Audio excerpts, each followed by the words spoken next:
શરૂ કરીએ current electricity. શું છે? કરંટ. કે આમાંથી પણ નીટમાં કેટલા એમસીક્યુ પૂછાય છે? લગભગ 4 એમસીક્યુ પૂછાય છે. ઓકે, અને સહેલા હોય છે એટલે આવડવા જોઈએ. ચાલ, શું છે પહેલી કરંટ? કરંટ કોને કહેવાય? કરંટ એટલે શું થાય? વિદ્યુત પ્રવાહ, કરંટ ઇલેક્ટ્રિસિટી. ચાલો, તો તારના આડછેદમાંથી સમય સાથે વિદ્યુત ભારનો જથ્થો બદલાતો હોય તો વિદ્યુત પ્રવાહ એ બરાબર આપણે શું લખીએ છીએ? dq by dt. ઓકે, અથવા તો q બાય t એકમ સમય પસાર થતો વીજભાર. એકમ શું થાય? એમ્પિયર. ઓકે, સીજીએસ એકમ, બાયોટ અથવા એબી એમ્પિયર અથવા ઈએમયુ. 1 એમ્પિયર બરાબર કેટલા થાય? 1/10 એબી એમ્પિયર અથવા તો બાયટ. ચાલ, ધન વીજભાર પર વિદ્યુત ક્ષેત્રની દિશામાં અને ઋણ વીજભાર પર વિદ્યુત ક્ષેત્રની વિરુદ્ધ દિશામાં બળ લાગે છે. તો આપણને ખબર છે ને, ધન વીજભાર હોય તો વિદ્યુત ક્ષેત્રની દિશામાં બળ લાગતું હોય, ધનથી ઋણ જતું હોય એટલે વિદ્યુત ક્ષેત્રની દિશા, અને ઋણ વીજભાર ઉપર ઉલટું બળ લાગતું હોય. તો ધન વીજભારની દિશામાં અને ઋણ વીજભારની વિરુદ્ધ દિશામાં વિદ્યુત પ્રવાહ ઉત્પન્ન થાય છે. શું છે? તો વિદ્યુત પ્રવાહ કઈ દિશામાં હોય છે? વિદ્યુત ક્ષેત્ર. શોર્ટમાં લઈએ તો ધન વીજભાર હોય તો વિદ્યુત ક્ષેત્રની દિશા, અને ઋણ વીજભાર હોય તો વિદ્યુત ક્ષેત્રની વિરુદ્ધ દિશામાં ઉત્પન્ન થાય છે. એ તો ખબર જ છે ને બધાને, પ્રવાહ ક્યાંથી ક્યાં જાય. ચાલો, હવે એની પછી છે વિદ્યુત પ્રવાહ ધરાવતા વાહકમાં કુલ વિદ્યુત ભાર કેટલો હોય છે? 0 હોય. શું હોય? કુલ વિદ્યુત ભાર 0 હોય. કેમ કે કોઈ આડછેદ લ્યો, અહીંયાથી જેટલો અંદર આવે એટલો શું થાય? બહાર નીકળી જાય એકમ સમયમાં. ટોટલ કેટલો હોય? ત્યાં જોવા જઈએ એક રીતે તો 0 કહી શકીએ. બીજી વસ્તુ આપણને ખબર જ છે, અહીંયાથી જેટલો આવ્યો એટલો જ આમાં જવાનો છે, એટલો જ આમાંથી નીકળવાનો છે. એટલે વિદ્યુત પ્રવાહ આડછેદ ઉપર એમ આધાર રાખે નહીં. જેટલો એક બાજુથી નાખો એટલો તમારે બીજી બાજુથી બહાર નીકળવાનો છે. ચાલ, પછી વિદ્યુત ભારની રેખીય ગતિના કારણે ઉત્પન્ન થતો પ્રવાહ તો શું છે? એકમ કદ દીઠ n વિદ્યુત ભારો v વેગથી એ આડછેદમાંથી પસાર થાય તો વિદ્યુત પ્રવાહ કેટલો લખે છે? બોલો. I બરાબર NEVDA. નામ સાંભળ્યું ને? શું થાય? પ્રવાહ બરાબર NEVDA. યાદ છે કે નહીં? બોલો. શું છે? એકમ કદ દીઠ વીજભાર n, વેગ v. કયો વેગ હોય? ડ્રિફ્ટ વેગ હોય ને? કયો વેગ હોય? ડ્રિફ્ટ વેગ. એટલે અહીંયા vd લખ્યું છે આપણે. ઓકે, અને આડછેદનું ક્ષેત્રફળ a. એના ઉપરથી આપણે j ગોતીએ ને, j બરાબર આપણે શું લખીએ છીએ? I by a. એને શું લખીએ છીએ આપણે? NEVD લખીએ ને? શું લખીએ? NEVD. ક્યુ વિદ્યુત ભાર હોય તો ઇલેક્ટ્રોન. આપણે મોટા ભાગે શું લેતા હોઈએ વીજભાર તરીકે? ઇલેક્ટ્રોન લેતા હોઈએ. ચાલ, પછી બે પ્રકારના આપણે પ્રવાહ આવે છે, એક તો એસી પ્રવાહ અને બીજો ડીસી. એસી નું તો આપણે આખું ચેપ્ટર ભણવાનું જ છે. અલ્ટરનેટિંગ કરંટ, ને બીજો છે ડાયરેક્ટ કરંટ. અલ્ટરનેટિંગ એટલે શું થાય? પ્લસ માઇનસ આ રીતે અલ્ટરનેટ થયા કરે. ખબર પડી? ડાયરેક્ટ એટલે એક જ બાજુનો હોય. ઓકે, મીન મૂલ્ય આપણે આ લઈએ. ઓકે, શું છે? એસી માંથી ડીસીમાં ફેરવો હોય તો કઈ વસ્તુનો ઉપયોગ થાય? રેક્ટિફાયર. કેનો ઉપયોગ થાય? રેક્ટિફાયર. આપણે સેમિકન્ડક્ટરમાં આવશે. ઓકે, અને ડીસી માંથી એસી માં લઈ જાવ તો ઇન્વર્ટર. એમાં લઈ જઈએ આપણે ઇન્વર્ટર. ઘણાના ઘરમાં હોય ને ઇન્વર્ટર. ચાલો, આ માત્ર ઉષ્મા અસર ઉત્પન્ન કરે છે. ઉષ્મા, રાસાયણિક, ચુંબકીય બધી અસર ઉત્પન્ન કરે છે ડીસી કરંટ હોય તે. સિમ્બોલ તો આવડે ને એસી કરંટનો સિમ્બોલ? બેટરી તમને જો આ રીતના આપેલી હોય તો કયો પ્રવાહ હશે? એસી પ્રવાહ હશે. અને બેટરી જો આ રીતની આપેલી હોય, ધન ઋણ, એક મોટો લીટર એક નાનો લીટર, તો કયો હોય? ડીસી. ચલો, વિદ્યુત ભારની ચાક ગતિના કારણે ઉત્પન્ન થતો પ્રવાહ. કોઈ વિદ્યુત ભાર છે, r ત્રિજ્યાના વર્તુળમાં ગોળ ગોળ ફરે છે, તો I બરાબર આપણે શું લખીએ? I બરાબર સૂત્ર શું આપણે? q by t. આવું થાય ને, દાખલા કે એક પરિભ્રમણ પૂરું કરે તો શું લખીએ? આવર્તકાળના સ્વરૂપમાં લખીએ, t સ્વરૂપમાં. એક પરિભ્રમણ ઉપર લઈએ તો 1/t બરાબર આવૃત્તિ. એટલે QF થશે. શું થાય? QF. ખબર પડી કે ન પડી? તો V/2πr. તો T ને શું લખાય બીજું? શું છે? વેગ બરાબર અંતર ભાગ્યા સમય. તો એક આ પરિભ્રમણનું કેટલું અંતર કાપે? 2πr. સમય કેટલો લાગે? T. આના પરથી T શું લખાય તમારે? 2πr/v. તો એ પણ અહીંયા લખી શકો તમે કે Q ઇન્ટુ T નીચે છે એટલે ઉલટું આવશે, નીચે 2πr ઇન્ટુ ઉપર V થાય. પછી V બરાબર r ઓમેગા. તો V/r બરાબર શું થાય? ઓમેગા. અને શું લખાય? Q ω/2π. અલગ અલગ રીતે લખીએ કે ને જે તમને આપેલું હોય એ પ્રમાણે. ચલો, વિદ્યુતના વાહકો ઘન, પ્રવાહી, વાયુ અને અર્ધવાહક હોય ને. હું જે ઘન ધાતુ પદાર્થમાં કેવો શું હોય છે? મુક્ત ઇલેક્ટ્રોન હોય છે. મુક્ત ઇલેક્ટ્રોન દ્વારા વહન થાય ને ધાતુમાં. કોના દ્વારા થાય? મુક્ત ઇલેક્ટ્રોન દ્વારા. પ્રવાહીમાં ધન અને ઋણ આયનો દ્વારા. કોના દ્વારા થાય? આયનો દ્વારા. વાયુમાં ધન આયન અને મુક્ત ઇલેક્ટ્રોન. કોના કારણે? ધન આયન અને મુક્ત ઇલેક્ટ્રોનના કારણે પ્રવાહનું વહન થાય. અર્ધવાહકમાં શું હોય? હોલ અને મુક્ત ઇલેક્ટ્રોન. ઓકે, એ આખું ચેપ્ટર આપણે ભણવાનું છે. ચલો, વિદ્યુત પ્રવાહ ઘનતા. આપણે મેં તમને હમણાં કીધું વિદ્યુત પ્રવાહ ઘનતા કોને કહેવાય? જે બરાબર I/A એકમ આડછેદમાંથી પસાર થતો પ્રવાહ એટલે વિદ્યુત પ્રવાહ ઘનતા. આવતો છે.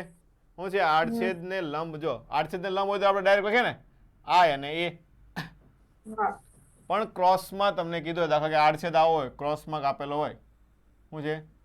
ક્રોસમાં કાપેલો હોય તો શું થાય? તો I બરાબર શું લખે? J into A. શું લખીએ? J into A. એટલે I સદિશ સ્વરૂપે જો તમારે લખવું હોય તો શું લખાય? J dot D. તો J ડોટ A લખીએ આપણે. ખબર પડી? જો તમારે સદિશ સ્વરૂપમાં લખવાનું હોય તો. ચાલો, તો J બરાબર શું લખાય? DI બાય એને લંબ આડછેદ લેવાનો ને. શું છે? આડછેદ કયો લેવાનો? પ્રવાહ અને લંબ. કયો લેવાનો?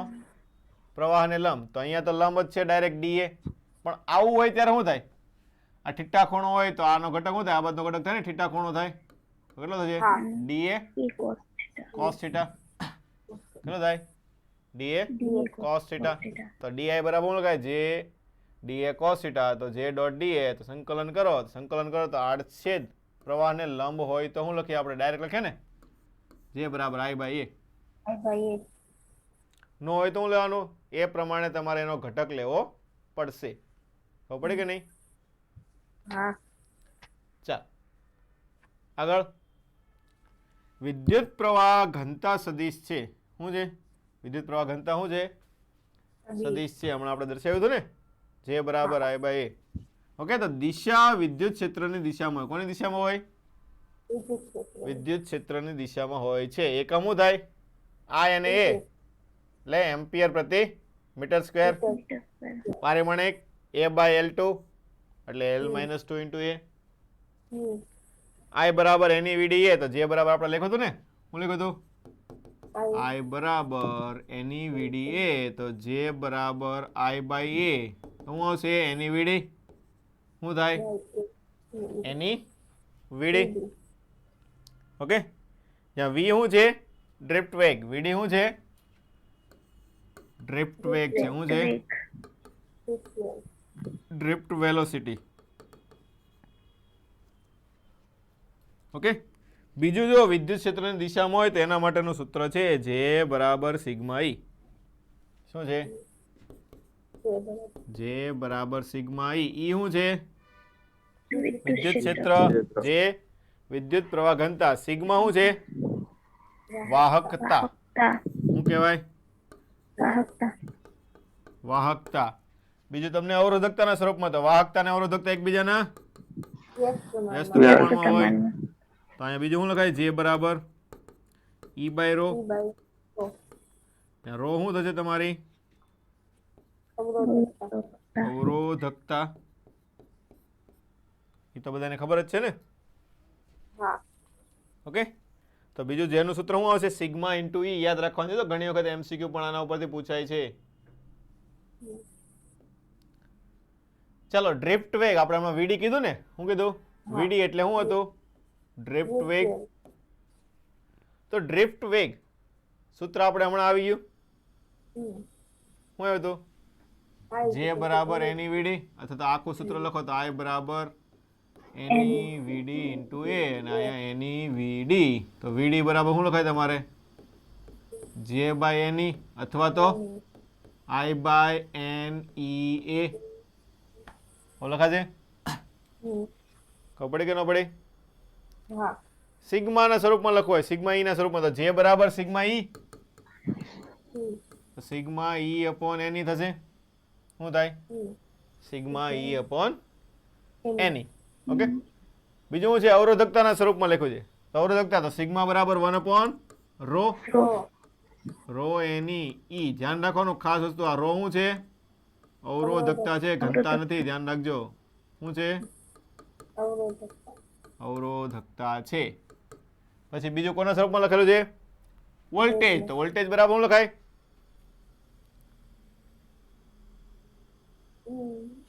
ઈડી. V બરાબર ઈડી. તો ઈ બરાબર આવડે કે ન આવડે? ચાલો પછી વીડી ક્ષેત્રફળના કેવા પ્રમાણમાં આવે છે? અહીંયા આપણે જોયું કેવા પ્રમાણમાં આવશે. અહીંયા ઉપરથી વીડી ચલે છે 1 અપોન એ. શું થાય? વીડી ચલે છે 1 અપોન એ. તો ક્ષેત્રફળના કેવા પ્રમાણમાં આવે? વ્યસ્ત પ્રમાણ. ક્ષેત્રફળ વધારે તેમ વેગ ઓછો, અને ક્ષેત્રફળ ઓછું તેમ વેગ વધારે. ઓકે, ડ્રિફ્ટ વેગમાં કોઈને કઈ ડાઉટ છે? ચા પછી જે રિલેક્સેશન સમય, શું છે રિલેક્સેશન? કે ઇલેક્ટ્રોનની બે ક્રમિક અથડામણ વચ્ચેના સમયને શું કહેવાય? રિલેક્સેશન સમય. ઇલેક્ટ્રોન બધા આમ ગતિ કરતા હોય આ રીતના, આમ એકબીજા સાથે અથડાય ને, જે વેગથી ગતે એને કેવી વેગ કહેવાય? ડ્રિફ્ટ વેગ કહેવાય. અને બે ઇલેક્ટ્રોન વચ્ચે અથડામણનો સમય હોય શું કહેવાય? રિલેક્સેશન સમય. શું કહેવાય? રિલેક્સેશન સમય. તો રિલેક્સેશન સમય શું આવે? આપણે ભણી ગયા ને કઈ જગ્યાએ? કેટીજીમાં ભણી ગયા ને. શું થાય? સરેરાશ મુક્ત પદ. બે અથડામણ થાય એટલે શું થાય? મુક્ત પદ. તો શું છે? વેગ બરાબર અંતર ભાગ્યા સમય. હા, તો સમય બરાબર અંતર ભાગ્યા વેગ થાય ને? ખબર પડે કે નહીં? એટલે સમય શું થશે? બે અથડામણ વચ્ચેનો જે અંતર આવે એને આપણે શું કહીએ? મુક્ત પદ કહીએ. શું કહીએ? મુક્ત પદ. અને આપણે શું કહીશું? મુક્ત પદ. અને નીચે એનો વેગ. વેગ કયો છે આપણે? ઇલેક્ટ્રોન માટેનો વેગ ડ્રિફ્ટ વેગ એટલે વીડી. એટલે શું છે? લેમ્ડા છેદમાં આરએમએસ વેલોસિટી. કઈ લીધી? આરએમએસ. રૂટ મીન સ્ક્વેર લઈએ ને, બધાની અલગ અલગ હોય કે નહીં? પરિણામે લેવી તો કઈ લેવાનું થાય? આરએમએસ લેવાની થાય. એની પછી છે મોબિલિટી. મોબિલિટી મ્યુ વડે દર્શાવે. શેના વડે દર્શાવાય? મ્યુ વડે.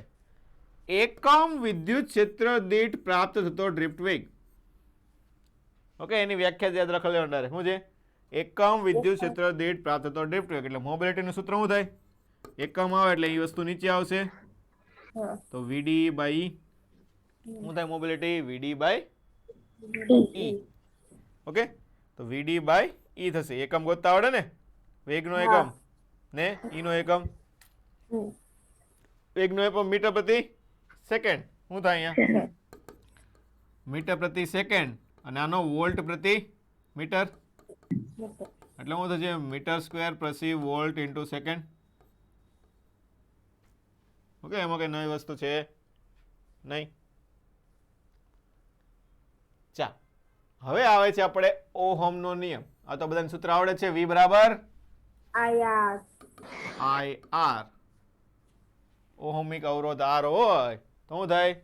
V અને I એકબીજાના સમપ્રમાણમાં હોય. એટલે V વિરુદ્ધ I નો આલેખ કેવો આવશે? સીધી રેખા, સુરેખા. શું આવે? સુરેખા. તો V બાય I કરો તો શું આવશે તમારે? R. એટલે શું થાય? V વિરુદ્ધ I ના ગ્રાફનો ઢાળ શું આપે? અવરોધ. અવરોધ આપે. અવરોધનું મૂલ્ય વી બાય આઈ થયું ને, તો વી બાય આઈ બરાબર શું થાય? અવરોધ. હા અવરોધ એટલે વી બાય આઈ નો ગ્રાફનો ઢાળ શું આપશે? અવરોધ. બે અલગ અલગ ગ્રાફ અલગ અલગ તાપમાને મેળવેલા હોય તો તમને ખબર પડે કોનો ઢાળ વધારે છે? θ1 શું છે? પિતા θ1 ગ્રેટર ધેન θ2, એટલે કે એના ઉપરથી tan θ1 ગ્રેટર ધેન tan θ2. તો ઢાળ શું આપે તમને? અવરોધ. અવરોધ. એટલે શું થશે અહીંયા?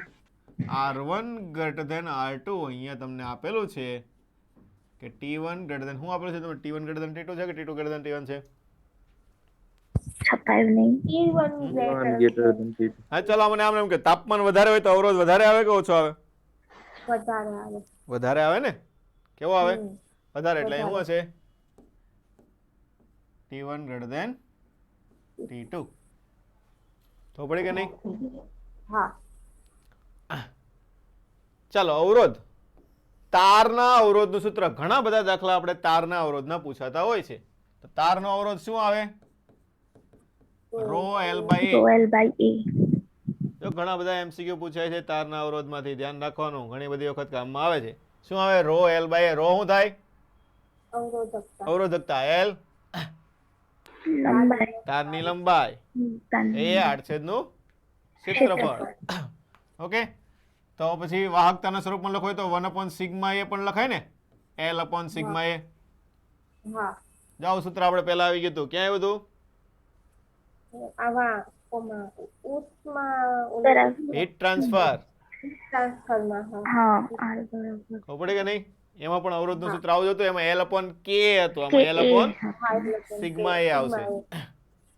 ઓકે, આવી ગયું. પછી અલગ અલગ સ્વરૂપમાં તમને આપેલું છે કે એની સ્ક્વેર ટાઉના સ્વરૂપમાં આપેલું છે, L બાય એ આપેલું છે. ઓકે, એસઆઈ એકમ ગણતરી આવડે ને? વોલ્ટ પ્રતિ એમ્પિયર. R બરાબર V બાય I થાય ને? હા વોલ્ટ પ્રતિ એમ્પિયર. અથવા તો આપણે મેઇન શું કહીએ છીએ ને? ઓહમ. ઓહા શું કહીએ? ઓહમ. ઓહમ એ ગોત્યું હતું એટલે શું થાય? ઓહમિક અવરોધ કહીએ એટલે ઓહમ સ્વરૂપમાં દર્શાવીએ છીએ. 1 ઓહમ બરાબર કેટલો થશે? Volt ampere 10 EMU. શું થાય? 10⁹ EMU. ઓકે, એ કયો છે? CGS એકમમાં ફેરવેલો છે. એમાં ફેરવેલું છે CGS એકમમાં. કેમાં છે? CGS. ઓકે, આનો પણ CGS મૂકો, આનો પણ તમે CGS મૂકો છે. પારિમાણિક સૂત્ર ગોતતા આવડે બધાને?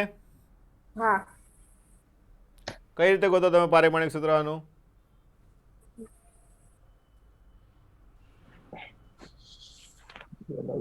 Volt amount of ampere. P power નું સૂત્ર લખાય I²R. I નું ખબર હોય, પાવર નું ખબર હોય, આનું ફટાફટ મળે કે ન મળે? પાવર નું સૂત્ર શું થાય?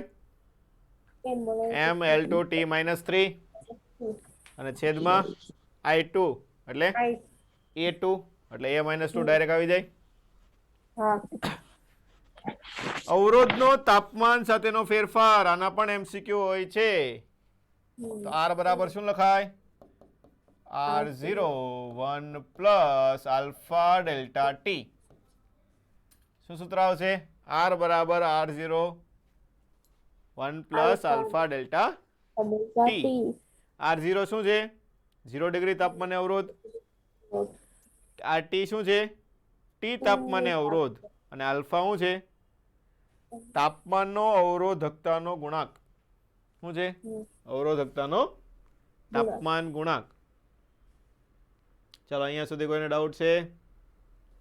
ના ઓકે, આ ચેપ્ટરમાં આ એક રીતે જોવા જઈએ તો બધું સહેલું જ વસ્તુ છે. ચાલો, અવરોધકતા, વાહકતા અને કન્ડક્ટન્સ. અવરોધકતા શું આવશે? m/n² tau. શું સૂત્ર આવે અવરોધકતાનું? બરાબર m/n² ટાઉ. એના ઉપરથી આપણે આવડો સૂત્ર આગળ લખ્યું હતું. ખબર પડી કે નહીં? હા આ રો નું સૂત્ર m/n² ટાઉ મૂકી દીધું ને આ તમારે L બાય એ આમનામ રાખ્યું હતું. ચાલો, તો એકમ શું થાય? અવરોધકતાનો એકમ. આના ઉપરથી ગણીએ કે ને? R બરાબર શું લખીએ આપણે? Rho L by rho L by A. તો રો એટલે આ મીટર સ્ક્વેર ઉપર જાય, નીચે એટલે ઓહમ ઇન્ટુ મીટર થઈ જાય. હા શું આવશે? Ohm into metre. પારિમાણિક સૂત્ર આના ઉપરથી ગોતતા આવડે ને? હા હમણાં આપણે જોયું તો ml2 t-3 into a-2 અવરોધનું હતું. હા એમ મીટર ગુણ નાખવાનું એટલે L3 કરી નાખવાનું. હમ અવરોધકતા કોના ઉપર આધાર રાખે? દ્રવ્ય પર દ્રવ્ય ઉપર આધાર રાખે. સિલ્વરની અવરોધકતા સૌથી ઓછી છે અને ફ્યુઝ ક્વાર્ટ્ઝની અવરોધકતા સૌથી વધારે. ચલો અવરોધકતા વધારે હોય તો શું થાય? ઝડપથી પ્રવાહ વહે કે ઓછો વહે? ઓછો ઓછું થાય ને. અવરોધકતા જેમ વધારે એમ વાહકતા હમ ઓછી ઓછી થાય ને, વ્યસ્ત થાય ને. વાહકતા વધારે ઓકે ચલો અવરોધનું સૂત્ર લખીએ એ રીતે અવરોધકતાનું પણ લખીએ. કાંઈ આર બરાબર આપણે શું લખ્યું હતું હમણાં? R01 plus alpha delta T તાપમાન સાથેનો સંબંધ. તો આનો પણ એ જ રીતના આવે ને. હા રો બરાબર ρ01 plus alpha delta T. Okay fused ક્વાર્ટ્ઝનું છે, પછી એલોયનું, પછી સેમિકન્ડક્ટરનું ને પછી કંડક્ટરનું. આપણને ખબર છે વાહક ક્યારે કેવી કે એમાં અવરોધકતા કેવી હોય? ઓછી હોય. નીચે ત્યારે કેવી હોય? ઓછી અવરોધકતા હોય તો વાહકતા વધારે હોય એટલે વાહક પદાર્થ કહેવાય. મીડિયમ હોય તો સેમિકન્ડક્ટર આપણે લઈએ છીએ. હમ ચલો વાહકતા. વાહકતા કોને કહેવાય? અવરોધકતાનો યસ વ્યસ્ત. એટલે ઓહમનું વ્યસ્ત એને શું કર્યું? મોહ. શું કર્યું? નો મોહ. MHO મોહ નો મતલબ શું થાય? ઓહમનું વ્યસ્ત એટલે 1/ω એમ. ઓકે તો મોહ પ્રતિ મીટર. પારેમણિક સૂત્ર ગોતતા તો આવડે ને? આખું ઉલટું કરવાનું છે. હા કંડક્ટન્સ. જો અવરોધકતાના વ્યસ્તને વાહકતા કહેવાય તો અવરોધના વ્યસ્તને શું કહેવાય? કંડક્ટન્સ કહેવાય. કંડક્ટન્સમાં શું આવે? અવરોધ. શું આવે? અવરોધના વ્યસ્તને કંડક્ટન્સ કહેવાય. ઓકે અવરોધનો વ્યસ્ત એટલે શું થાય? 1/ω અથવા તો ઓહમ ઇનવર્સ અથવા તો મોહ લખીએ અથવા તો બીજો સિમન્સ આવે. ઓકે અને MCQ તમારે કેમિસ્ટ્રીમાં આવતા છે. હવે આવે છે હા ઇલેક્ટ્રોકેમિસ્ટ્રીમાં આવે કંડક્ટન્સના આવતા હશે પણ આપણે એની બહુ જરૂર છે નહીં. આપણે મોટાભાગે કંડક્ટન્સના MCQ પૂછાતા નથી. જાણકારી માટે યાદ રાખવાનું ખાસ. કંડક્ટન્સ કોને કહેવાય? અવરોધના વ્યસ્તને કંડક્ટન્સ કહેવાય. ચલો તારને ખેંચીને એની લંબાઈ ફેરફાર. આના MCQ વારા ઘડીએ પૂછાય છે.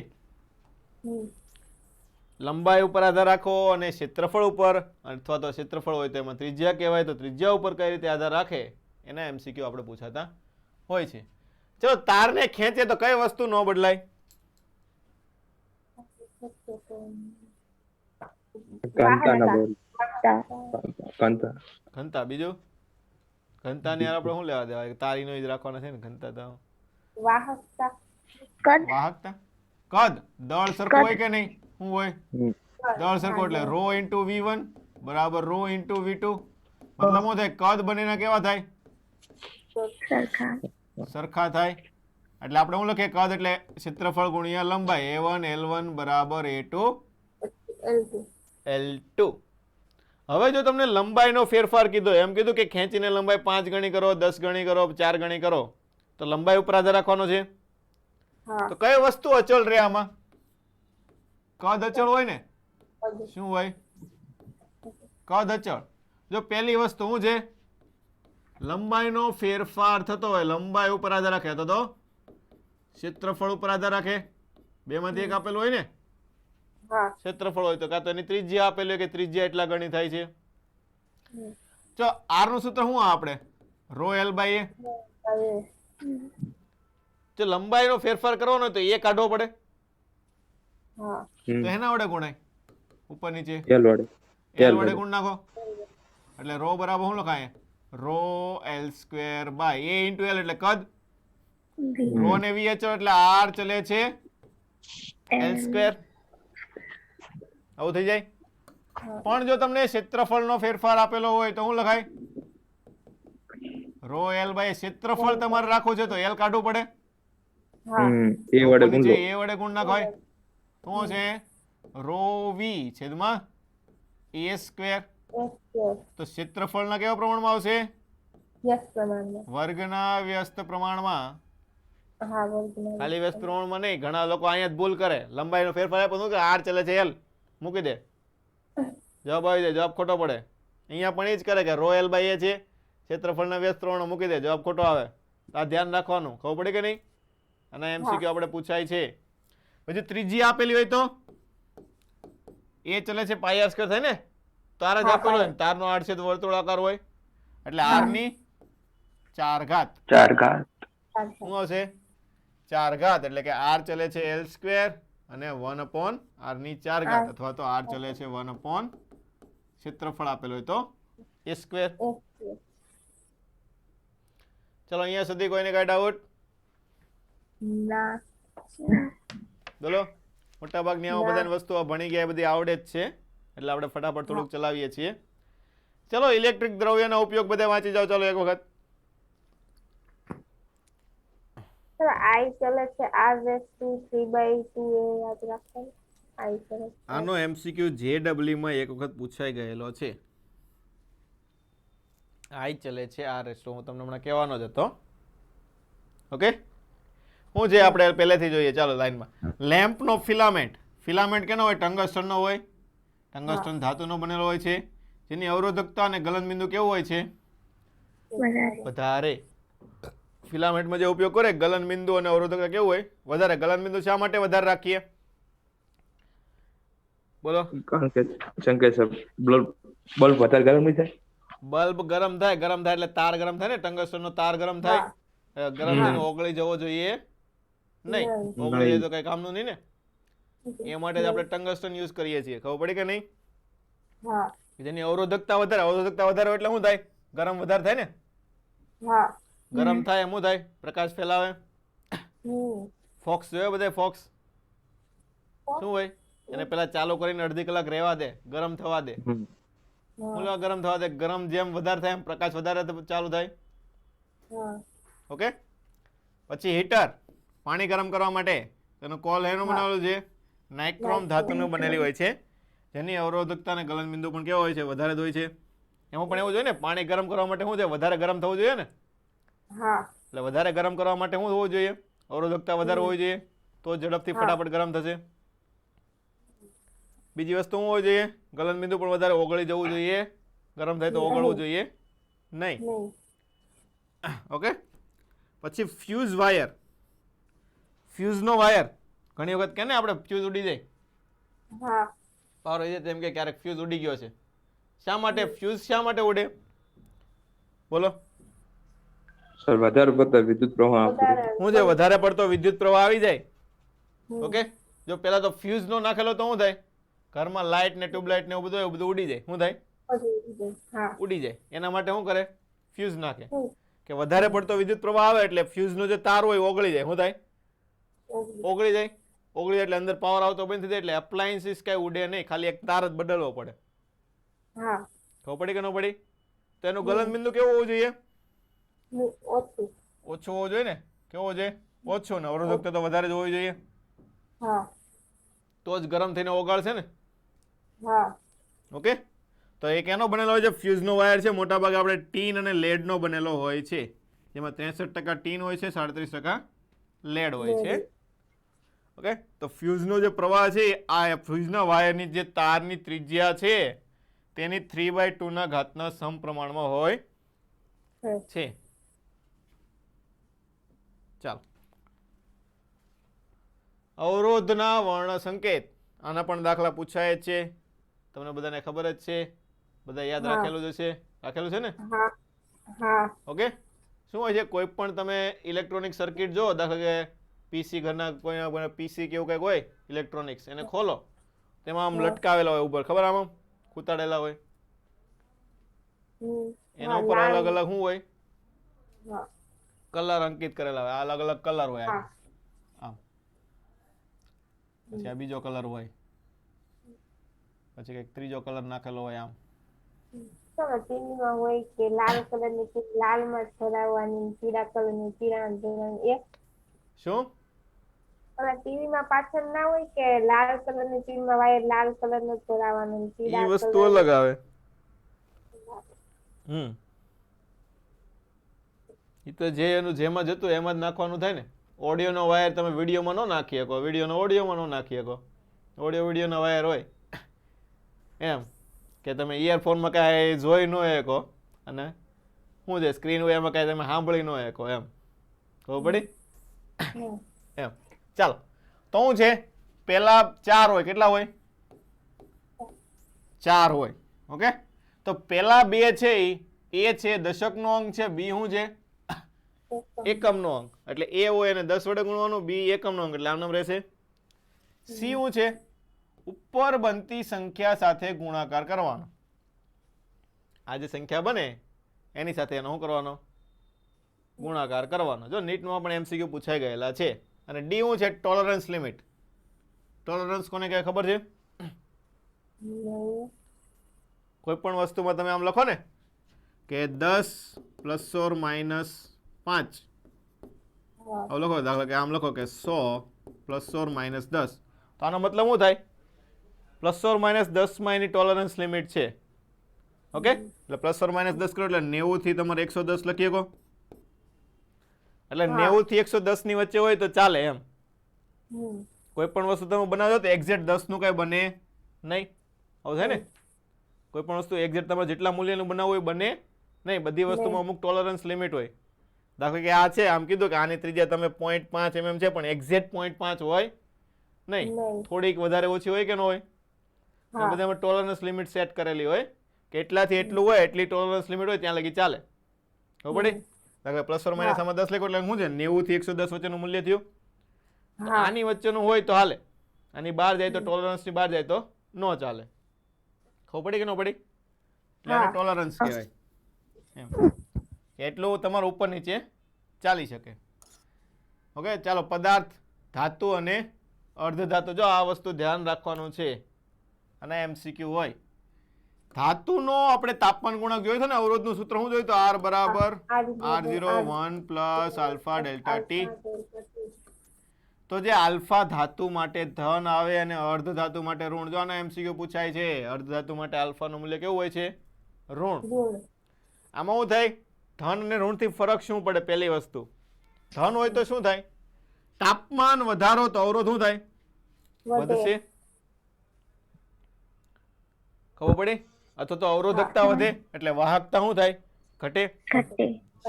પણ અવરોધ ધાતુમાં એવું થતું નથી અર્ધ ધાતુમાં ઉલટું હોય તાપમાન વધારો તો અવરોધ ઘટે મૂલ્ય કેવું હોય આલ્ફાનું મૂલ્ય ઋણ હોય એટલે શું થાય અવરોધ ઘટે એટલે અવરોધકતા ઘટે એટલે વાહકતા વધે એટલે વધારે વહન થાય શા માટે કેમ કે તાપમાન વધારો એટલે ઇલેક્ટ્રોન શું થાય મુક્ત થાય હા. મુક્ત. એટલે મુક્ત ઇલેક્ટ્રોન બનશે પ્લસ જે ઇલેક્ટ્રોન ખાલી પડે ત્યાં શું બને હોલ બને હા. એટલે એના બેના કારણે શું થાય વહન વધારે થાય ખબર પડી કે ન પડી હા. એટલે આ યાદ રાખવાનું છે ખાસ કે ધાતુ માટે આ કેવું હોય છે ધન અને અર્ધ ધાતુ માટે ઋણ ધન હોય એનો મતલબ શું થાય અવરોધ વધે અને ઋણ હોય એટલે અવરોધ ઘટશે ઓકે તો અર્ધ ધાતુ માટે એમસીક્યુ પૂછાય તો આ વસ્તુ ધ્યાનમાં રાખવાની છે ચાલો colour combination A B C D tolerance શું છે A B શું છે એકમ દશક C શું છે મલ્ટીપ્લાયર હમ. 10 ની કેટલી ઘાત ગુણવી અને D એ છે એની ટોલરન્સ લિમિટ ઓકે કલર બધા યાદ રાખવાના છે શું છે B B Roy G B V G W તો હું શોર્ટકટ રાખેલો છે આપણે અહીંયા વાંચતા આવડે ને વાંચો તો હા. ઓકે તમને જે અલગ અલગ તમને જે રીતના યાદ રાખતા આવડતું હોય તમને બીજા પણ લાટ આના લાટ બધા આવે છે બધી જગ્યાએ ઘણા બધા અલગ અલગ હોય છે ઓકે તો પહેલો કલર કયો થાય કાળો થાય કથ્થઈ થાય આ સમજાવવાની જરૂર છે કે આવડે છે બધાને આવડે છે ને કોઈ નથી આવડતું એવું કોઈ છે ઓકે ખાલી આ તમારે મૂલ્ય આખું કોષ્ટક તમારે યાદ રાખવાનું છે એક એમસીક્યુ પૂછાણો હોય તો એનો જવાબ આમાંથી લખી નાખવાનો હમણાં તમારે પૂછાઈ ગયો તો એક એમસીક્યુ હા. ઓકે ચાલો હવે મેઇન વસ્તુ આપણે આવે છે ચેપ્ટરનું અવરોધનું જોડાણ કેટલા હોય બે શ્રેણી અને સમાંતર ચલો શ્રેણી જોડાણમાં કઈ વસ્તુ સરખી હોય અવરોધ. પ્રવાહ પ્રવાહ કેપેસિટર પ્રવાહ શું હતું વિદ્યુતભાર અહીંયા શું સરખું હોય પ્રવાહ સમાન હોય તો વોલ્ટેજ ના શું થાય હા. ભાગલા પડે ભાગ શું છે વોલ્ટેજના ભાગ પડે હમ. શું થાય ને હા એટલે શું છે અહીંયાથી જેટલો પ્રવાહ જાય બધામાં પ્રવાહ કેવો હશે સરખો સરખો v બરાબર આપણે સૂત્ર શું લખીએ આયાર આર ઓકે તો આના ઉપરથી તમારે શું આવશે આર ઇક્વિવેલેન્ટ શ્રેણીમાં સમતુલ્ય અવરોધ સરવાળો બધાયનો R1 સરવાળો એટલા આપેલા હોય બધાના સરવાળો સરખે સરખા હોય તો n into r લખાય હા ઓકે સરખે સરખા હોય તો n into r અને એક એકનો વોલ્ટેજ n માં ભાગનો થાય ને હા સરખા હોય તો બીજું કયું જોડાણ આવે સમાંતર સમાંતર સમાંતરમાં કઈ વસ્તુ સરખી હોય વોલ્ટેજ વોલ્ટેજ વોલ્ટેજ સમાન શું હોય વોલ્ટેજ સમાન અને પ્રવાહના ભાગ ભાગ પડે હા ઓકે દાખલા આના પૂછાય સમાંતરમાં હોય તમને એમ પૂછે 3 અને 4 આપી દીધા હોય તો આમાંથી કેટલો પ્રવાહ જશે આમાંથી કેટલો પ્રવાહ જશે કરંટ ડિવાઈડર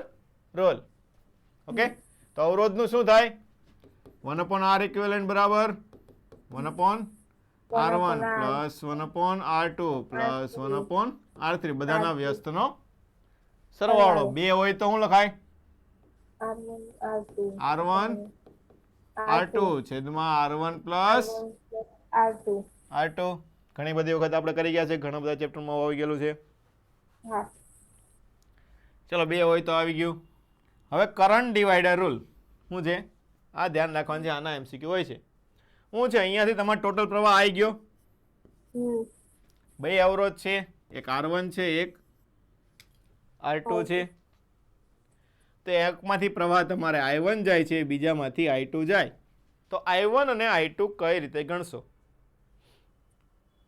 બોલ I1 અને I2 કઈ રીતે ગણશો કહેશે મને કોઈ કઈ રીતે આ સૂત્ર આવે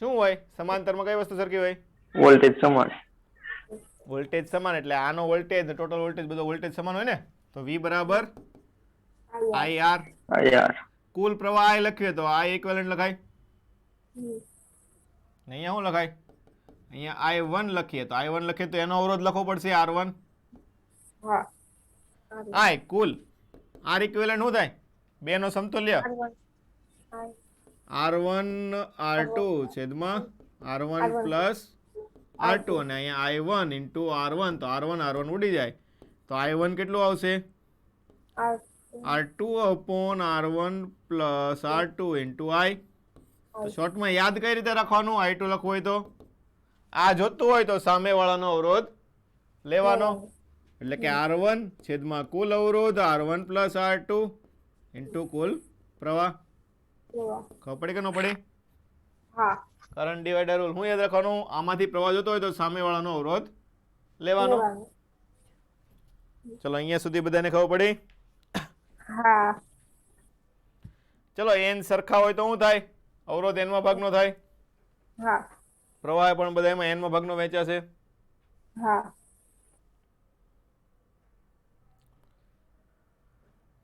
કોષ કોષ એટલે કે સેલ શું કહીએ સેલ સેલ હમ સેલ હોય સેલમાં આવું હોય એમ શું હોય કોષની અંદર શું હોય એક તો બે પ્લેટ હોય એની અંદર કંઈક દ્રાવણ ભરેલું હોય વિદ્યુત વિભાજ્ય દ્રાવણ પ્રવાહી છે એટલે પ્રવાહીમાં વહન કોના દ્વારા થાય ઇલેક્ટ્રોન દ્વારા પ્રવાહીમાં વહન કોના દ્વારા થાય આયનો દ્વારા આયનો ધન અને ઋણ આયનો દ્વારા થાય ઇલેક્ટ્રોન દ્વારા ન થાય હા ધન કોના દ્વારા થાય ધન અને ઋણ આયનો વિદ્યુત વિભાજ્ય પ્રવાહી સ્વરૂપે હોય ને એટલે એમાં શું હશે આયનો હશે શું હોય આયનો H2SO4 અથવા તો NaCl જે નાખેલું હોય તમારે Na+Cl- અલગ અલગ આવે એનોડ અને કેથોડ એનોડ એટલે કેવું થાય ધન કે ઋણ ધન ધન પ્લેટ આરે જે જોડેલું હોય એનું કહેવાય એનો એનોડ ઋણ આરે હોય ઈ કેથોડ આપણે જે દર્શાવીએ મોટી લીટી હોય એને શું લઈએ છીએ આપણે ધન Anode. નાની લીટી હોય ને ઋણ એટલે આને આપણે શું કહી દઈએ છીએ બેટરી હમ. બેટરી એટલે કે તારો શું કહી દઈએ કોષ અથવા તો સેલ એવું થાય ને હમ. ઓકે કોષનો ઈએમએફ જ્યારે કોષમાં પ્રવાહનું વહન કરતો ન હોય ત્યારે બે ધ્રુવો વચ્ચે જે વોલ્ટેજ હોય ને ઈએમએફ કહેવાય કોષનું. તો ખાસ ધ્યાન રાખજો અહીંયાથી આના એમસીક્યુ વાળા ઘડે હોય છે આપણે ઓકે બે પ્રકારના ઈએમએફ અને વોલ્ટેજ બે વસ્તુ આવશે ઓકે ટર્મિનલ વોલ્ટેજ. ચાલો ઈએમએફ ક્યારે કહેવાય જ્યારે કોઈ પ્રવાહ પસાર કરતો નથી એટલે એની હારે તમે કઈ લેમ્પ બેમ્પ કઈ જોડેલું છે નહીં નહીં. ત્યારે બેટરીની બાજુમાં તમે જે માપો એનું કહેવાય કોષનો ઈએમએફ કહેવાય ઓકે. ચાલો પછી કોષનો ટર્મિનલ વોલ્ટેજ શું છે ટર્મિનલ વોલ્ટેજ કે જ્યારે વહન કરતું હોય શું હોય વહન કરતું હોય ત્યારે બે ધ્રુવો વચ્ચે વોલ્ટેજને શું કહેવાય ટર્મિનલ વોલ્ટેજ કહેવાય. એટલે એના ઉપર શું છે તમે કોઈ લેમ્પ કે એવું કંઈક અવરોધ જોડો તો વહન થાય કે ન થાય હા. વોલ્ટેજ V બરાબર શું લખાય છે તમારે IR અહીંયા. I પ્રવાહનું વહન થાય એટલે શું લખાય V બરાબર IR. હા. કોષનો આંતરિક અવરોધ કોષ બનાવે એટલે એનો પોતાનો પણ કંઈક અવરોધ હશે ને હમ.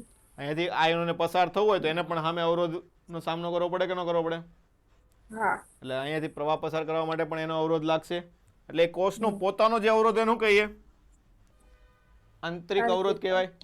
શું કહેવાય આંતરિક અવરોધ. તો કોષના દ્રવ્યના કારણે પ્રવાહમાં ઉત્પન્ન થતા અવરોધને શું કહેવાય કોષનો આંતરિક અવરોધ. મેં કીધું ને અહીંયાથી ધન આયન અહીંયા જવું હોય તો બીજા ભટકાતો જાય ને હા. ડાયરેક્ટ તો કોઈ જવા નહીં દે રસ્તામાં બધા ઊભા હોય એટલે ભટકાતો જાય હમ. એટલે શું થાય અવરોધનો સામનો કરવો પડે એટલે એ જે અવરોધ આવે કોષનો પોતાનો અવરોધ એને શું કહેવાય આંતરિક. આંતરિક અવરોધ. આના ઘણા બધા દાખલા આપણે આવે છે.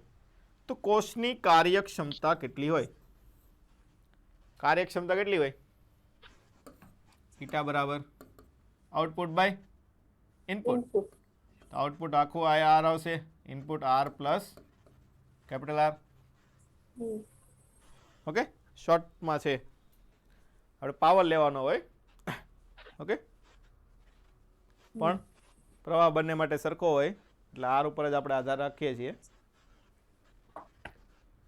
ચાલો એની પછી હવે વિવિધ પ્રકારની સ્થિતિ કોષ જોયો તો કોષની સાથે કોઈ અવરોધ જોડેલો છે તો આમાં આર અવરોધ હોય તો આનો વોલ્ટેજ કેટલો થાય V બરાબર IR I પ્રવાહ પસાર થતો હોય તો હમ. કોષનો ઈએમએફ કેટલો છે E આંતરિક અવરોધ R મતલબ અમુક વોલ્ટેજ તો કોષ પોતે પણ વાપરશે ને એના આંતરિક અવરોધના કારણે હા.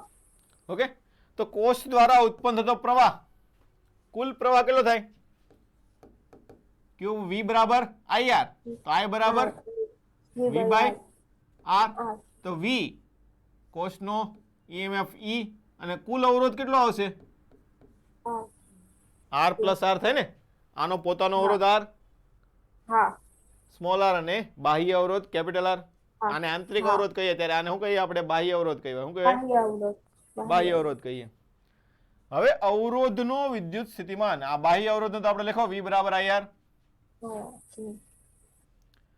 કોષનો વિદ્યુત સ્થિતિમાન કોષ પોતે કેટલો વાપરે એ પણ V બરાબર IR જ વાપરે ને કેટલો વાપરે બરાબર.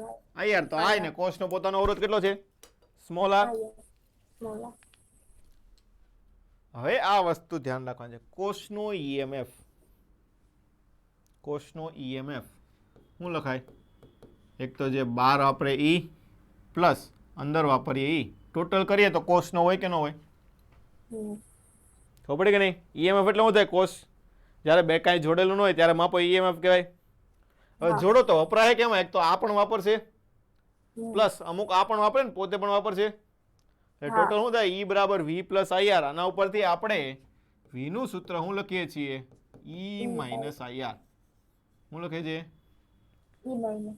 E માઇનસ IR કે કોષનો આંતરિક અવરોધ R નું સૂત્ર પણ આના ઉપરથી બનાવી શકો ને બનાવો ચાલો તો શું લખાય તો E માઇનસ V બરાબર હમ. IR તો R બરાબર શું આવશે સોરી સ્મોલ r તો r બરાબર શું લખાય E માઇનસ V છેદમાં I. હમ. પછી આ તમારા I બરાબર કોના સ્વરૂપમાં લખેલો છે તમે કેપિટલ R ના સ્વરૂપમાં કોના સ્વરૂપમાં કેપિટલ આર ના સ્વરૂપમાં. આ લખી દઉં તમને. આર બરાબર શું લખે અહીંયા 1/i e માઇનસ વી. તો આઈ બરાબર શું લખે તમે? વી બરાબર અહીંયા. આઈ બરાબર અહીંયા શું લખાય? V by R. તો હું લખાશે અહીંયા વી વડે ભાગી નાખો, આર વડે ગુણી નાખો, શું થશે? R by V E minus V R. તો આર બરાબર વી ને અંદર લઈ જાઓ તો શું આવશે? E by V minus 1 into R. આવી ગયો આંતરિક અવરોધ. ઓકે. અવરોધનો પાવર શું છે? પાવર. પાવર બરાબર શું લખે? I square R. સૂત્ર આવડે છે ને બધાને? પાવર ના સૂત્ર કયા કયા આવે બોલો તો? આઈ સ્ક્વેર, પેલા તો આઈ વી શું આવે? પી બરાબર આવી પાવર આવ્યો એમ. શું થાય? પાવર આવ્યો. હા, તો આઈ વી અથવા તો વી બરાબર આઈ બાય આર. તો એના ઉપરથી આઈ સ્ક્વેર આર મળે. આઈ નું સૂત્ર મૂકો તો વી બાય આર થાય, એટલે વી સ્ક્વેર બાય આર મળે. ખબર પડી કે ન પડી? આ બધા પાવરના સૂત્રો છે અલગ અલગ સ્વરૂપમાં, જે તમને આપેલો એ પ્રમાણે આપણે લખીએ છીએ. તો ઈ જ છે ને આઈ નું સૂત્ર, ખાલી અહીંયા મૂકી દીધું. ખબર પડી કે ન પડી? આઈ બરાબર ઈ આર પ્લસ આર એનો વર્ગ. આ કોનો પાવર છે? આર બાહ્ય અવરોધ લીધો એટલે બાહ્ય અવરોધમાં વપરાતો પાવર છે ને. આ બાહ્ય આર માંથી કેટલો પાવર વપરાય છે તે છે. ઓકે, અહીંયા અવરોધ 12 નો લીધેલો છે એટલે. હવે આ એક વસ્તુ ધ્યાન રાખવાની છે, આના ઘણા બધા એમસીક્યુ આપણે પૂછાય છે. શું કીધું છે? મેક્સિમમ પાવરની સ્થિતિ શું છે? મહત્તમ પાવરની સ્થિતિ. ઘણા બધા એમસીક્યુ પૂછાય છે, ધ્યાન રાખવાનું છે. મહત્તમ પાવર ક્યારે થાય? એનો આંતરિક અવરોધ અને બાહ્ય અવરોધ સરખો થાય. શું થાય? ત્યારે પાવર કેવો થશે? પી મેક્સ. શું થાય? આંતરિક અવરોધ બાહ્ય અવરોધ જેટલો થાય ત્યારે પાવર કેવો થાય? મેક્સિમમ થાય. તો અહીંયા ગ્રાફ પણ દોરેલો છે, દેખાય? પાવર વિરુદ્ધ અવરોધનો ગ્રાફ દોરેલો છે. તો જ્યારે આર બરાબર આર થાય ત્યારે પાવર કેવો મળે? મેક્સિમમ. ઓકે, તો પી મેક્સિમમ શું થશે? ઈ સ્ક્વેર બાય 4r. ઓકે, આ તો ખબર પડે ને તમને કે નહીં?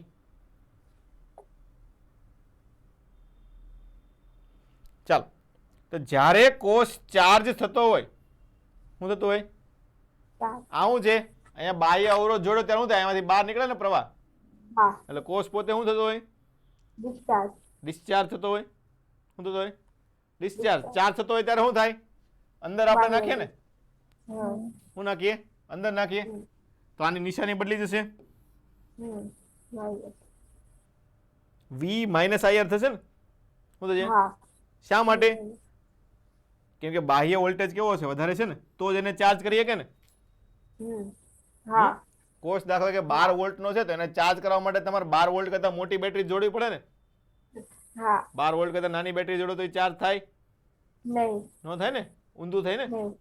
ખબર પડે કે નહીં? એટલે એવો છે વી મોટો હશે એટલે તમારે વી માઇનસ આઈઆર કરવું પડશે. ખબર પડે કે નહીં? અને આમાં શું હોય? ઈ મોટો હોય ને તો જ આમાંથી પ્રવાહ બહાર નીકળે ને. આનો વોલ્ટેજ વધારે હોય તો જ પ્રવાહ બહાર નીકળે કે નહીં? સામ સામે બે બેટરી મૂકી હોય તો જે બેટરી વધારે છે એની પાસેથી વધારે નીકળશે ને પ્રવાહ. ખબર પડી કે નહીં? ચાલો આગળ. ઓપન સર્કિટ ને શોર્ટ સર્કિટ. ઓપન એટલે ખોલી નાખવાની, એટલે આ ખોલી નાખી સર્કિટ એટલે ઓપન સર્કિટ થઈ ગઈ. ખોલી નાખી તો લૂપ પૂરી થાય નહીં. લૂપ પૂરી ન થાય એટલે પ્રવાહ વહન થાય નહીં. પ્રવાહ વહન થાય ને એટલે પ્રવાહ કેટલો છે? 0. ચલો, પ્રવાહ વહન ન થાય ત્યારે શું થાય? કોષનો ઈએમએફ ઈ જેટલો જ રહેવાનો છે. એટલે આ બંને વચ્ચેનો વોલ્ટેજ કેટલો હશે? ઈ જેટલો જ હશે ને, આની જેટલો જ. તે માપવા માટે જેટલો બનાવ્યો એટલો જ થશે. કેમ કે પ્રવાહ કાંઈ પસાર થતો નથી. આપણે હમણાં જોયું ને ઈએમએફ કોને કહેવાય? જ્યારે પ્રવાહ પસાર ન થતો હોય ત્યારે બેટરી વચ્ચે જે માપીએ એને શું કહીએ? ઈએમએફ. એટલે VAB શું થશે? ઈ જેટલો. પ્રવાહ પસાર ન થાય એટલે અહીંયા કે બલ્બ જોડો, બલ્બ પ્રકાશિત થાય. નો થાય. નો થાય, બલ્બ પ્રકાશિત નો થાય તો એમાં પ્રવાહ કાંઈ હશે નહીં અને વોલ્ટેજ કેટલો થાય? 0. 0. શું થશે? વોલ્ટેજ 0 થશે. 0. પણ શોર્ટ સર્કિટ કરેલી હોય, શું છે? સર્કિટ શોર્ટ થઈ જાય ડાયરેક્ટ. ઓકે, તો શોર્ટ સર્કિટ કરંટ શું છે? Short circuit current. Short circuit ક્યારે થાય? બે છેડા ભેગા કરી દે એટલે શોર્ટ થઈ જાય, એમ ને? એવું થાય ને? એવું થાય કે ન થાય? તો એ જ થયું ને. દાખલા કે અહીંયા તમે કોઈ અવરોધ રાખેલો હોય, અહીંયા તમે બલ્બ રાખેલો છે, એના બે છેડા વચ્ચે બીજો એક ખાલી આનો તાર મૂકી દો તો આ શોર્ટ થઈ ગયો. હા. એટલે શું છે? એનો અવરોધ કેટલો છે? 0. 0. આપણને ખબર છે પ્રવાહ ક્યારેક ક્યાંક કઈ જગ્યાએ પસાર થાય. દાખલા કે અહીંયા તમને બે અવરોધ આપ્યા, અહીંયા બે અવરોધ આપેલા છે, અહીંયા તમે પ્રવાહ નાખો, દાખલા કે આ 5 નો છે અને આ 50 નો છે, તો કેમાંથી પ્રવાહ વધારે પસાર થશે? 5 માંથી. 5 માંથી થાય ને. અવરોધ ઓછો એમ પ્રવાહ વધશે. હા. આવું થાય કે નહીં? અવરોધ ઓછો એટલે આનો અવરોધ 0 છે એટલે બધો પ્રવાહ ક્યાંથી વહી જાય? અહીંથી વહી જાય આમનો. હા. એટલે અવરોધમાં તમારે કઈ આવશે નહીં. તો અવરોધનો ભાગ કાઢી નાખો તો V બરાબર શું થાય? E/R. આના આંતરિક અવરોધના કારણે જે વપરાણું છે એ વપરાય ને, બાકી તો કઈ આવવાનું છે નહીં. ખબર પડી કે ન પડી? હા. ઓકે, ચાલો. એનો વોલ્ટેજ કેટલો થશે? 0. 0. V બરાબર IR થાય ને, R તો 0 છે હા. એમ. ચાલો, ખબર પડી કે ન પડી બધાને અહીંયા સુધી? હા. હા. હા. સ્પીડમાં લાગે છે બધાને? બોલો હા કે ના? ના. ઓકે, ચાલો. લાગતું હોય તો કહેવાનું. ચાલો, કોષના જોડાણ. હવે તમને કીધું બેટરી જોડવી પડે ને, સામ સામે જોડીએ, વિરુદ્ધ જોડીએ. એક બેટરીથી કામ ન હાલતું તો 2-3 બેટરી મૂકે. ઇન્વર્ટર જોઈએ ને બધા, ઇન્વર્ટરમાં 2-3 બેટરી મૂકેલી હોય, એવું હોય કે ન હોય? સિંગલ બેટરી ન હોય, 2-3 બેટરી મૂકેલી હોય. તો એને જોડવા જવી પડે. તો કઈ રીતે જોડવી? કામમાં આવે એ રીતે જોડવી. એકબીજાને વાપરી નાખે એમ ન જોડવી. એવું થાય ને? એટલે બે પ્રકારના જોડાણ થશે. પહેલા આપણે શ્રેણીમાં જોડીએ છીએ. કેમાં જોડીએ છીએ? શ્રેણીમાં. પછી સમાંતરમાં જોડશું. હવે શ્રેણીમાં બે રીતે જોડી શકાય કે બે હામ હામી જોડો, કે બે હામ હામે આવે, કાંઈ એક હારે જાય. બે રીતે થાય ને? તો સહાયક એટલે એકબીજાનું સહાય કરતી હોય એટલે આમાંથી પ્રવાહ આ બાજુ નીકળશે. જો ધનમાંથી નીકળે ને, બીજી વસ્તુ શું નીકળે? ધનમાંથી નીકળે, આમાં પણ ધનમાંથી નીકળે. એટલે બે પ્રવાહ એક જ દિશામાં ગયા એટલે એકબીજાને શું કરી? સહાય કરી, સહાયક થયા. હામ હામે આવે તે શું થાય? એક આમ નીકળશે, એક આમ નીકળશે, એટલે હામાં હામે ભેગા થાય ને આમ. એટલે શું થાય? વિરોધક. શું થાય? વિરોધક. ચલો, બંને એક જ બાજુ જતો એટલે ઈ ઇક્વિવેલન્ટ શું લખી શકો તમે? E1 + E2. અવરોધ તો સરવાળો થવાનો છે. R1 + R2.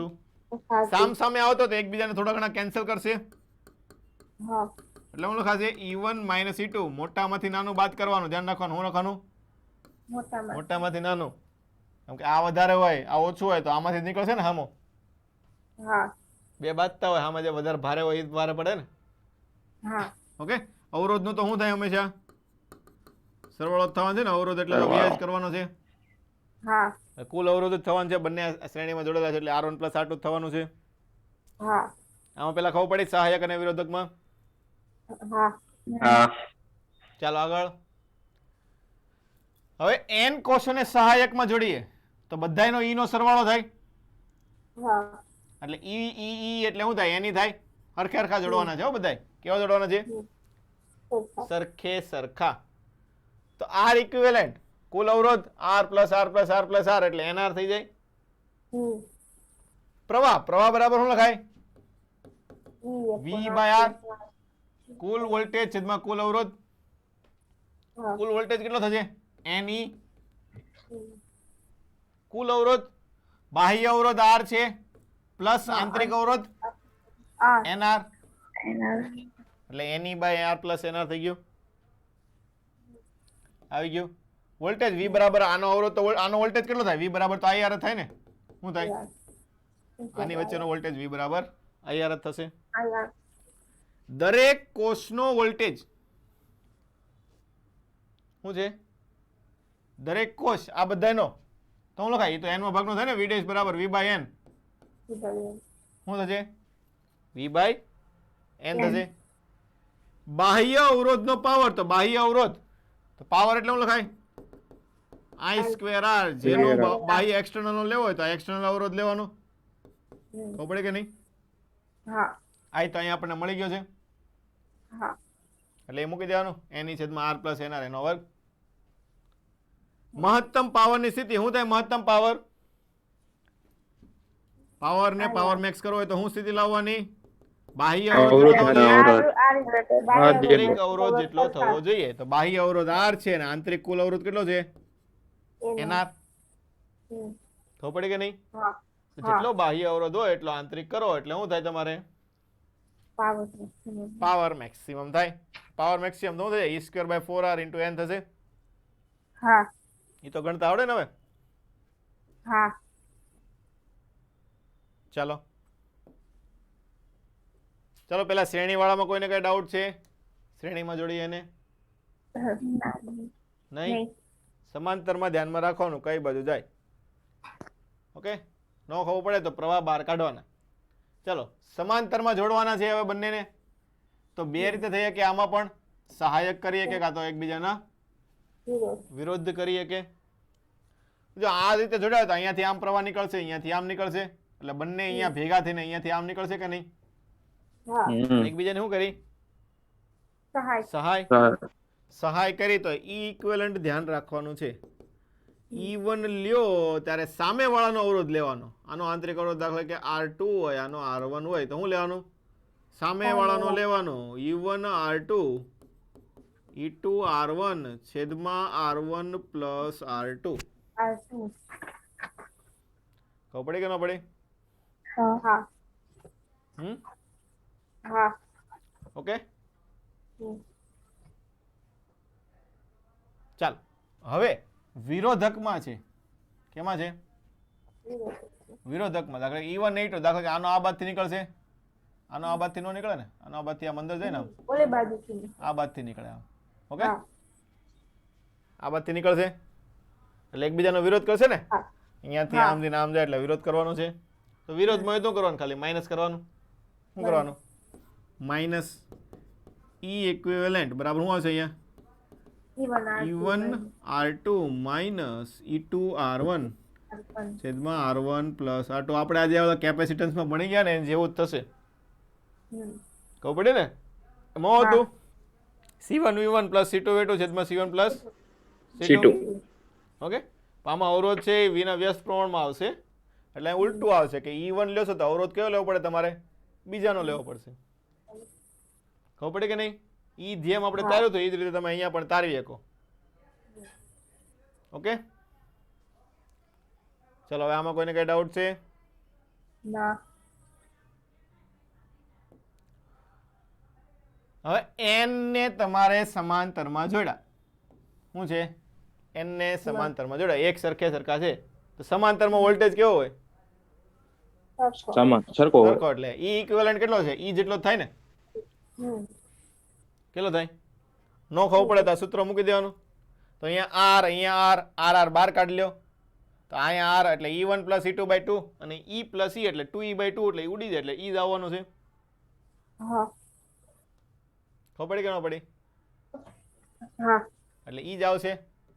R ઇક્વિવેલન્ટ અવરોધ, અવરોધ બધા સમાંતરમાં જોડેલા હોય તો R by n. R by n શું આવશે? R બાય n થશે. પ્રવાહ, પ્રવાહ બરાબર શું લખાય? કુલ વોલ્ટેજ એટલે E છેદમાં કુલ અવરોધ R અને આંતરિક અવરોધ R બાય n. આવી ગયું તમારે કુલ પ્રવાહ I. સૂત્ર એ યાદ રાખો, I બરાબર V બાય R. જે વોલ્ટેજ આવતો વોલ્ટેજ, જે અવરોધ આવતો એ અવરોધ. દરેક કોષનો વોલ્ટેજ તો V બરાબર આનો વોલ્ટેજ લેવો હોય તો V બરાબર IR. આવું થાય ને? દરેક કોષનો પ્રવાહ તો શું છે? આમાંથી થોડોક નીકળ્યો છે, આમાંથી થોડોક નીકળ્યો છે, આમાં થોડોક નીકળ્યો, ટોટલ I થાય કે નહીં? તો એકનો લેવો હોય તો કેટલો થાય? I by n. n માં ભાગનો હોય છે ને? આમાંથી n માં ભાગનો આનાથી n માં ભાગનો બધામાંથી n માં ભાગનો નીકળે ટોટલ ભેગો કરીએ એટલે i થાય કે ન થાય? હા એટલે i ડેશ શું થશે? i by n. દરેક કોષનો લઈએ તો બાહ્ય અવરોધનો પાવર પણ શું થાય? બાહ્ય અવરોધ એટલે i સ્ક્વેર r.